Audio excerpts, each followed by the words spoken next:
wabarakatuh. Halo everyone, saya di sini Aulia Zahra Sriana dengan nomor mahasiswa 111908023. For your information, saya dengan rekan saya Rahma Amelia juga Astria Davi Ramadhani akan mempresentasikan hasil PowerPoint kami guna memenuhi tugas mata kuliah konseling multikulturalisme dengan judul Counseling with Women atau konseling dengan wanita. Dalam poin pertama, yakni membahas mengenai fenomena wanita atau lebih dikenal dengan perempuan. Walaupun populasi wanita mencapai 51% di US, dalam hal ini perempuan sering mengalami perlakuan diskriminasi dan stereotip. Beberapa perkembangan telah diperjuangkan untuk kesetaraan gender, tetapi ketidakadilan terus berlangsung. Secara historis, penelitian tentang perkembangan perempuan digambarkan melalui lensa Eropa, kelas menengah dan dominan laki-laki. Ketika scholars mulai mempertimbangkan perkembangan psikologis perempuan, mereka mengemukakan bahwa perempuan tidak sepenuhnya berkembang berdasarkan standar yang didirikan laki-laki.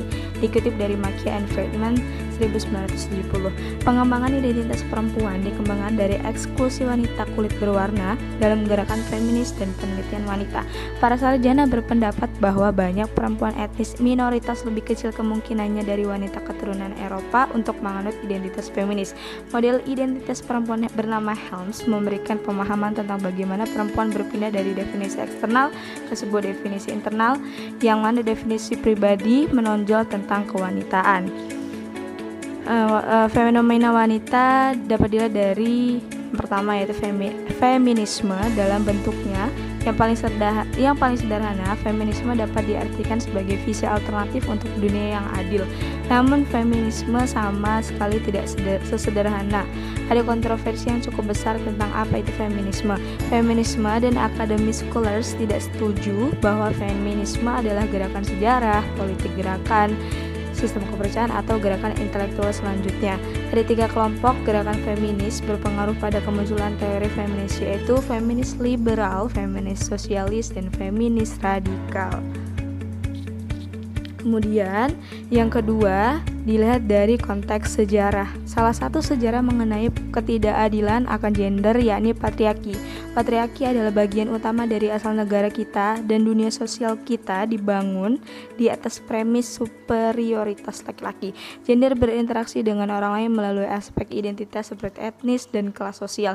Budaya konseling dan terapi tidak memiliki keistimewaan lokasi di luar budaya pada umumnya, tidak terkecuali dari struktur budaya dan ideologi yang dominan. Secara historis, peran wanita dalam konseling multikultural memiliki atau belum dieksplorasi secara mendalam oleh literatur. Terapis secara tradisional mengambil pendekatan unidimensional untuk konseling itu meniadakan pengalaman perempuan dengan gagal melihat bagaimana gender antar bertindak dengan identitas lain dan kekuatan penindas seperti rasisme, seksisme, elitisme kelas, dan homofobia. Dan yang ketiga ada hak pilih wanita. Pada tahun 1840, aktivis perempuan bernama abolitionist menjadi delegasi konvensi anti perbudakan dunia di London. Namun, pria anti faksi perbudakan dari konvensi yang menentang aktivisme perempuan itu dalam kendali. Dikutip dari Kaisar tahun 2000, delegasi wanita termasuk Lucretia Mott dan Elizabeth Cady Stanton diasingkan kemudian terpisah menjadi beberapa bagian. Pengalaman ini mendorong Mott, Stanton, dan yang lain untuk angkat bicara mengenai penyebab hak-hak perempuan. Dikutip dari Frost and Cullen Dupont tahun 1992. Dan yang terakhir, fenomena wanita dapat dilihat dari standar daya tarik. Standar stereotip kecantikan yang diekspresikan melalui iklan dan media massa berdampak pada kesehatan dan harga diri gadis dan wanita. Tekanan sosial bagi perempuan untuk menjadi kurus telah menyebabkan internalisasi bentuk tubuh yang tidak realistis seperti yang dicita-citakan, dan yang ini miliki kemudian mengakibatkan ketidakpuasan tubuh serta pola makan yang tidak teratur. Dikutip dari Stage, Shaw and Nemrov tahun 1998, diperkirakan 35% wanita terlibat dalam gangguan makan. Kasus kelainan pola makan di antara kelompok etnis yang beragam adalah tidak dilaporkan atau sering karena tidak dicantumkan dalam studi. Assalamualaikum warahmatullahi wabarakatuh. Izin memperkenalkan diri, nama saya Astria Davi Ramadhani dengan nomor MPM 1911080272. Di sini saya akan melanjutkan materi selanjutnya. B. Hambatan dan persoalan yang dihadapi wanita. Yang pertama, ada hambatan pilihan karir. Sarjana perempuan lebih merasa tertekan untuk pilihan karir mereka jika dibandingkan dengan laki-laki. Mayoritas sarjana perempuan merasakan adanya rintangan yang lebih tinggi terhadap karir mereka karena permasalahan latar belakang, etnik, dan gender. Kurangnya jumlah wanita dalam lapangan pekerjaan tertentu karena adanya stereotipe peran dan gender. Beberapa pekerjaan membutuhkan karakteristik yang tidak seperti perempuan. Kefeminiman termasuk kualitas emosional, kesensitifan, pemeliharaan, dan saling ketergantungan. Jika perempuan bertindak dengan cara yang tidak dianggap feminin, konsekuensi negatif akan muncul pada mereka.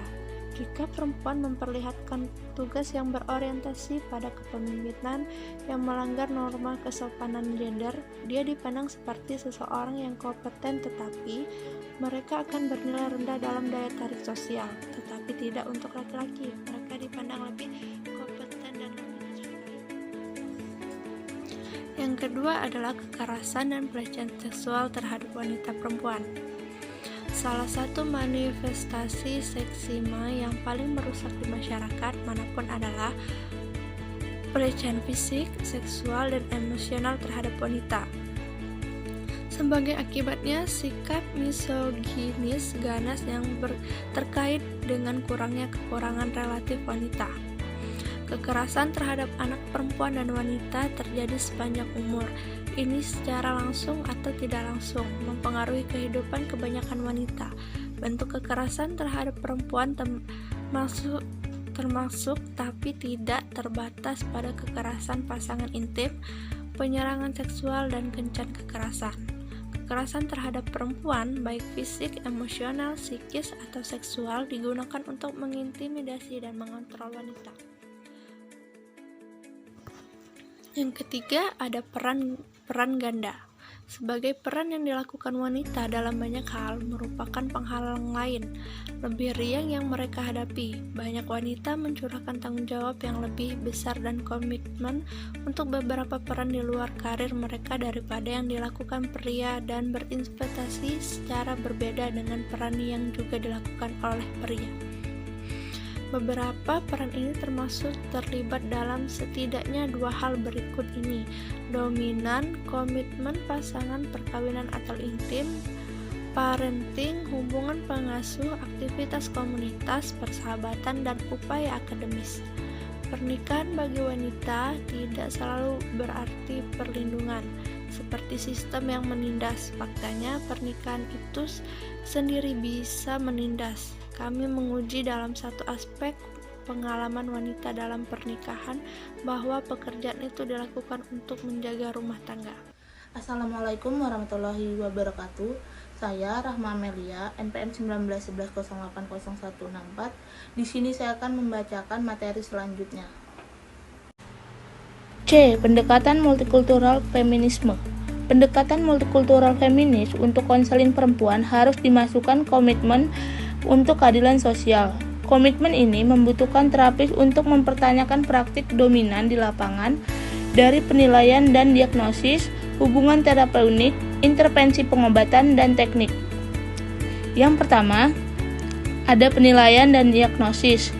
Terapis multikultural feminis yang bekerja untuk keadilan sosial tidak menerima manual diagnostik dan statistik gangguan mental sebagai alkitab kesehatan mental.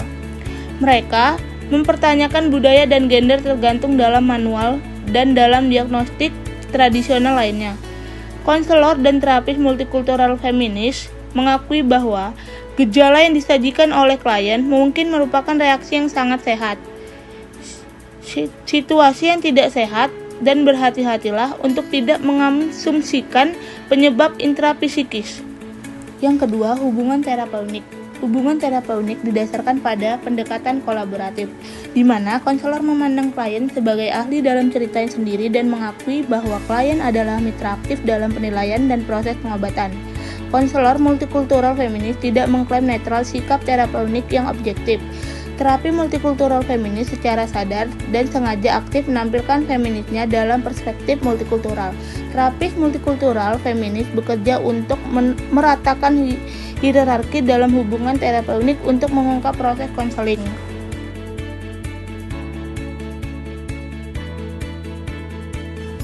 Yang ketiga, intervensi dan teknik perawatan. Peningkatan kesadaran adalah komponen penting dalam konseling wanita. Terapis multikultural feminis mengakui dan membuat secara eksplisit pengaruh destruktif dari peran gender pada ekspresi kompetensi perempuan di dalam dan di luar keluarga. Analisis peran seks dan analisis kekuatan adalah dua teknik yang dapat membantu dalam peningkatan kesadaran. Kedua proses tersebut melibatkan komponen pendidikan yang mengubah dan menantang definisi klien tentang masalah untuk memasukkan dampak sosialisasi. Intervensi yang sesuai mengikuti analisis rasisme, seksisme, ageisme, dan praktik penindasan lainnya yang diakui. Klien ditantang untuk mengambil kembali dan mengembangkan aspek-aspek diri mereka yang sebelumnya diabaikan karena bukan merupakan norma yang didorong oleh budaya dominan. Butler menawarkan bahwa pendekatan kelompok untuk terapi memungkinkan perempuan untuk memvalidasi kekuatan satu sama lain, mengembangkan sistem dukungan timbal balik, memecahkan isolasi mereka satu sama lain, dan saling membantu memahami berbagai kemungkinan untuk tumbuh. Baik, itu saja yang dapat kami jelaskan. Bila ada salah kata kami mohon maaf. Kami akhiri. Wassalamualaikum warahmatullahi wabarakatuh.